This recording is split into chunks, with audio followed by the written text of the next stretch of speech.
Les responsables des sociétés de relevage agréées par le port autonome de Cotonou, soutenus par les chefs d'équipe et les releveurs, montent au créneau pour crier leur indignation face au sort à eux réservé dans la réforme relative au bureau d'embauche unique au port de Cotonou et sur les plateformes logistiques. Le 1er mars 2023, les intérêts des sociétés de relevage et ceux de nos interfaces appelées les chefs d'équipe des sociétés de relevage sont menacés alors que, conformément au décret 2022-528, pris en Conseil des ministres du 14 septembre 2022 relatif à l'organisation de l'embauche et à la gestion de la main-d'œuvre des dockers, des sociétés de relevage qui géraient les tâcherons ne devraient pas être laissés en marge par le GIE.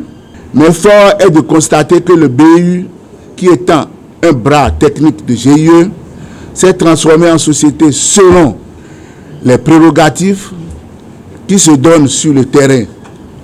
C'est-à-dire donc qu'il a outrepassé les missions qui lui ont été assignées par le dit décret en son article 2 qui stipule le bureau d'embauche unique GIE est le seul organisme chargé de l'embauche, de la gestion et la mise à disposition des structures utilisatrices de la main-d'œuvre docker dans le port et sur les plateformes logistiques portuaires en République du Bénin. Que ce soit les ports secs ou les plateformes logistiques portuaires. Cependant, lorsqu'il s'agissait d'enrôler les tâcherons, ils ont écarté les sociétés de relevage. Du point de vue général, les sociétés de relevage sont totalement exclues du GIE. En conclusion, nous venons solliciter l'intervention du chef de l'État pour l'insertion des sociétés de relevage dans le BIE-GIE, car ces sociétés ont encore leur place dans les réformes qui s'opèrent. Vouloir supprimer ces sociétés, c'est décider d'envoyer des milliers de travailleurs du secteur portuaire au chômage, avec tout ce que cela engendre comme conséquences sociales dramatiques. Nous avions travaillé, nous avons sorti des rapports, ce que même l'administration portuaire a applaudi. Et dans le processus, ils ont essayé de nous associer et de nous faire des propositions. Et parmi nous, il y en a qui étaient même en Belgique pour aller s'imprégner de comment cela se passe là-bas. Il était question d'avoir un bureau d'embauche unique. Et récemment, le chef de l'État, comme vous le connaissez mieux que moi, a pris un décret. Et ce décret devra donc mettre ensemble tous ceux-là qui exercent dans ce secteur. Mais malheureusement, notre secteur, celui du relevage, est rangé au placard. Et toutes les tentatives, tous les recours que nous avions menés pour être intégrés, pour être inclus dans cette réforme ont été vaines. Et nous avons pensé que c'est le moment où le canal pour nous de nous faire entendre par les autorités au plus haut sommet. Donc je voudrais, comme le président vient de le dire, je voudrais solliciter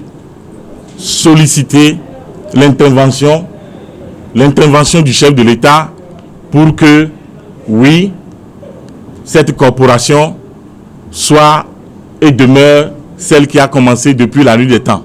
Parce qu'il y a plus de 42 ans que cette activité a connu sa naissance, avec bien sûr les autorités qui ont pris par là. Ce cri de cœur adressé au chef de l'État vise à attirer l'attention de ce dernier sur la situation des milliers de familles béninoises dont dépend la survie de ce secteur d'activité.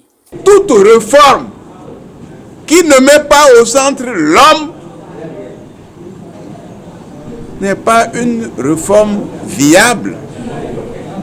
J'espère que les réformes initiées par le chef de l'État doivent vous permettre d'améliorer les conditions de vie d'un plus grand nombre de travailleurs. Moi, en tant que porte-parole des travailleurs, c'est ce que j'ai l'habitude de dire au président de la République et à tous ses ministres. Si vous faites des réformes, d'accord. Mais il s'agit de voir les réformes profitent à qui? Est-ce que les réformes profitent à la minorité ou à la majorité?